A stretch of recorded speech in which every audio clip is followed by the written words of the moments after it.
going to ask each of you to reflect for a moment. How do you relax in the journey of life that you lead? So I'll give you an example. My daughter, who had worked a very busy month in teaching at the University of Toronto, last week was off, and she said, "You know, Dad, I just suddenly realized that I love reading." So that's how she relaxes. So how about you turn to anybody, someone next to you, and just share with somebody, what do you do in life that helps you relax? Is there something? And just turn to somebody next to you and share that, okay? Okay, my friends, I guess I didn't give you a lot of time. I know that the conversation can happen around cherry, whatever that cherry thing, and coconut. Yeah, Ron said. So I remember one of my first years of ministry, one of my favorite friends was an Anglican priest, and I went to worship occasionally at the Anglican church and just see what it's like it was almost like Catholic worship at some level. And yet Steve would, every once in a while, he'd take the collar or he'd take the gown off and he'd just put a stool out. And I was there the one Sunday, and he'd look to the parish and he said, "Well, this is my Sunday. He didn't say Oprah, but it was kind of like, I'm just going to kind of relax." And it was interesting. He was a very high adrenaline-driven kind of soul. I think about the gentleman in Saskatchewan I met last summer. I told you about him. He was running this bakery in Indian Head, Saskatchewan. I was in sabbatical. And I remember asking Bart, "Bart, you're up at 4 a.m, you're running." Like, he was a driven soul. And I asked him about church. And I remember because he was in shorts. He looked casual, but he was a workaholic. And he said to me, "If I could go to church dressed in my shorts, you might see me there." And I've been reflecting on that different times. I wonder if what he was longing for in that statement is he just needs to go somewhere just to be himself and just relax. So I hope you can feel that way. So today I'm sitting on a stool just to relax a bit. Don't really preach like this too often, but I'm going to give it a try. I might stand up once in a while to stretch. I'm finding it a very interesting time in life. I have a daughter that's came home for a bit of time from Queens, and now she's gone back to see her boyfriend in Kingston. So one daughter this weekend on a Friday heading off to Kingston, the other daughter going to see her boyfriend in Buffalo. And I'm realizing that, well, talk about 60 years of marriage, it just seems like the other day I was holding my daughters in my arm. Reverend Galen said last week, "John, do you realize we've been here 7 years this month?" I went, "Holy cow, 7 years. Where does that go?" So life does motor along. And my wife yesterday had some friends over from the hospital. And it's interesting, the girlfriends that she's really connecting with happen to be younger. And so we had toddlers and 8-year-olds. And it's a sign when you've worked at the hospital for 16 years, suddenly your nursing friends are in their 30s or 40s and you're in your 50s, right? But it was really quite a joy. But also, after having we had probably 8 kids in our backyard pool. I was kind of exhausted afterwards. I thought, this is a foreshadow of what grandchildren could be like. Holy cow. The stages of life. Well, a year ago, I remember on sabbatical, I challenged myself to grow a garden. Growing that garden was a real pleasure. My father had been a farmer in Aramasa. He grew to detest farming. He grew to think it was hard work. He ran off to be a teacher. And I remember we never really had a garden at home, but I always kind of liked the friends in our lives that had gardens. And my grandfather, who died in the 60s, just after I was born, he farmed in Aramasa here, he farmed probably to about 76 years of age before finally moving to Fergus. So my grandfather was a farmer, but my dad hated it. So here I was, 54 last year, and I did my first garden. And I really enjoyed it. My buddy, Reverend Bruce, said, "John, whatever you do, plant some zucchini." Bruce said, I really like to bake. So I did that. And the zucchinis were huge. I was thinking, so this year, I am having an amazing time. Do I get a picture of the garden? Yeah, okay. So here's a little thing you learn about farming. I don't know if this is a watermelon or a pumpkin. and we're having a little bit of a pull back home. It's looking a little orangey to me right now. I didn't plant watermelon seeds. I never thought I'd ever grow, but I do like pumpkins. So, but as happens in life, sometimes seeds can get mixed up. But what do you got? Do you think it's a pumpkin? My daughter's boyfriend's putting money down. It's a watermelon, but I think it's... What's the next picture? It just kind of shows you. So that's just a portion of my garden. My garden is modest, it's small, but it's overflowing, okay? So here's the funny story. I have a sister-in-law that lives 7 doors away. She really gardens. Like, she takes it seriously. Like, she is covering the gardens with special netting to keep the birds away. And she explains this to me. She comes down for a swim and she says, like, I fertilize, I do this, I do this, I do that. And she goes, my garden is crappy compared to what are you doing? And I said, I just threw some seeds in the ground and I watered. Barbara Brown Taylor, in a great sermon called the Automatic Earth, she says, in her household, in Barbara's household, there's 2 people. I think she's talking about herself and me too. She goes, there's the gardener and there's the worrier. And she says, the gardener, like Jesus says, tosses the seeds and lets the earth, because the interesting word for earth in Greek in the Bible actually means automatic. Lets the earth to automatically just let it grow.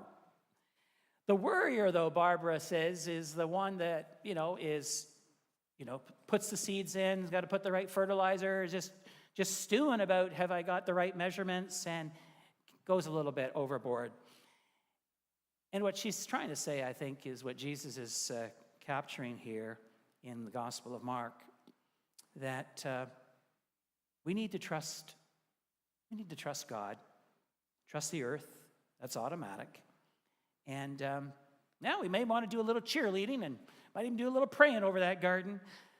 But at the end of the day, we have to trust in what Barbara calls agricultural grace. And we have to stop worrying about it. And so she says, the problem with worry is this. These are the symptoms of worry that many of us struggle with. Number 1, we become perfectionists. We got to have the best garden. Exactly right. We become driven. I remember a colleague I used to work with. He had like a midlife crisis, and he said to me when he was in his 50s, he said, John, I used to be driven. And I said, yeah, I believe that. And he said, but now I've become passionate. Some days I thought he was still pretty driven, but he changed that drive to be more passionate.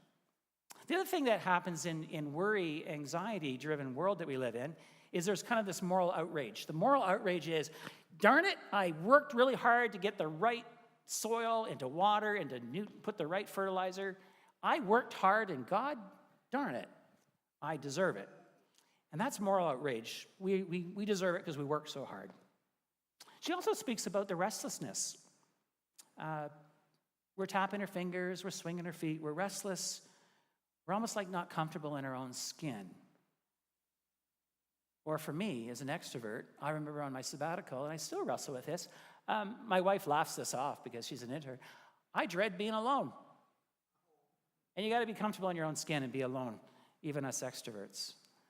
And then finally, she says, some of the challenges about being a worrier, which we all do, we all struggle, some of us more than others, is that we become estranged or detached from God. In other words, we're too busy worrying.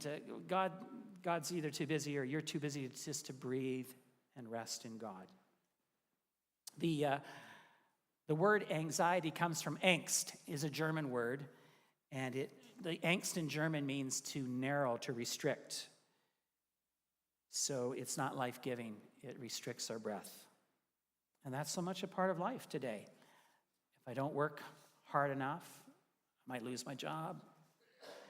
If I'm not perfect enough, I may not be accepted. Scattering your seeds without anxiety isn't easy. And if someone says, well, this is a great parable, Jesus, but that's gardening. How do I deal with my own personal life? So I want to give you a couple examples. Fred Buechner is one of my favorite writers. I've been reading him since I was in theology, and I was really knocked off my seat this week in reading his recent book. And actually, Reverend Bruce and I bought the book together, and I think Bruce picked it out and I said, "That's a good book. We got to." So Buechner, particularly in American literature, Maya Angelou would praise him. I mean, he's known as one of the great theologian writers of his time in America. Buechner, why people love him is whether you're a believer or you're atheist or agnostic, he just resonates with you because he just talks about everyday life. And so this is what knocked me off my socks. I was reading this book this past week, and he starts talking about how he had 3 daughters living in Vermont, having the perfect life. But there was something in his psychology that said just when life seemed to be going well, he would live a life that he just knew something was just around the corner. There was just this sense things were going to go bad. And then he moves very quickly into talking about a daughter that moved to Seattle. And his oldest daughter, he said, she was the first child. He just put everything into her. Like, he just couldn't imagine life without her.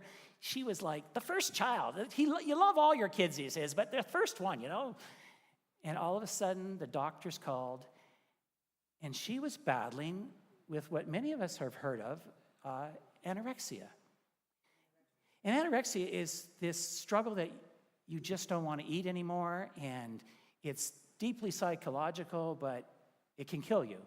And the doctors were calling Frederick Buechner and his wife to say, we need permission to put a feeding tube in your daughter because she's at university, she stopped eating, she's going to die. And so first of all, I was blown away. Frederick Buechner has a daughter with anorexia, and I have enough journey in my life to know many people have battled anorexia, bulimia as well, eating disorders.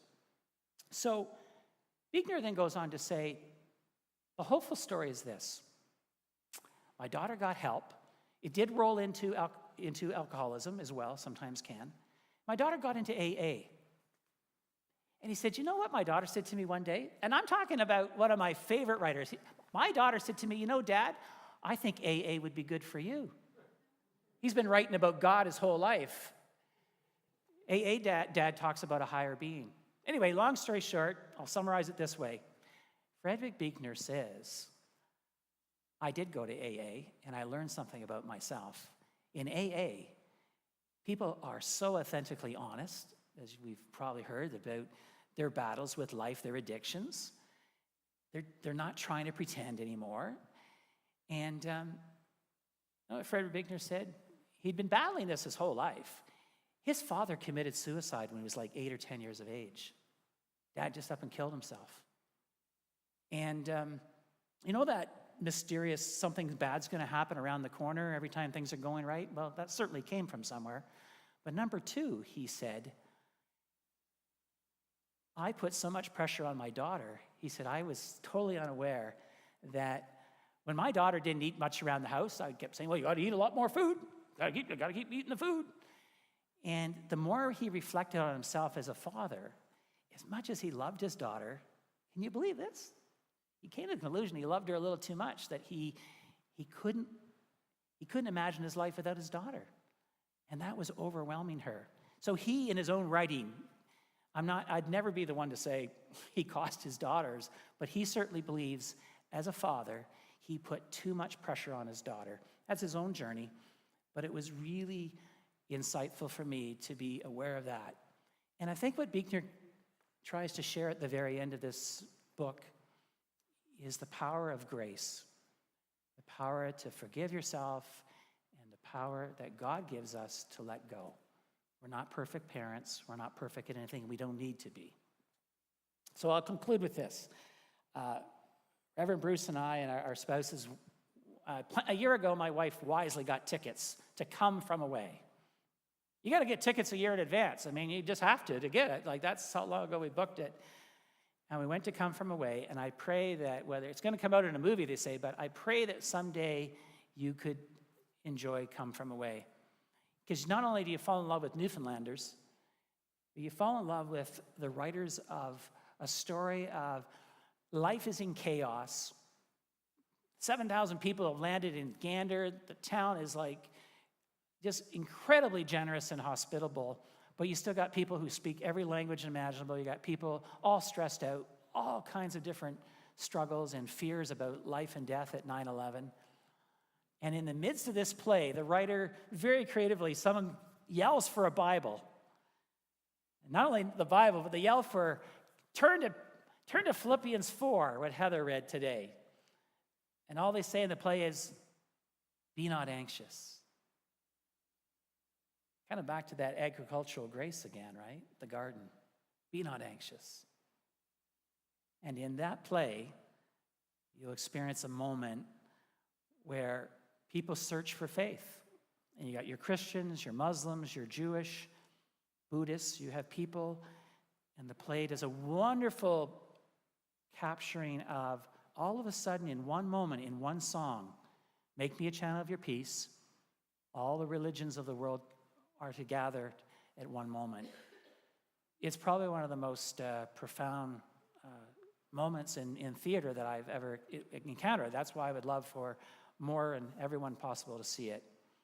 And an awareness that this world will not get any better, it will not be healed unless we trust in each other and we find that spirit of do not be anxious.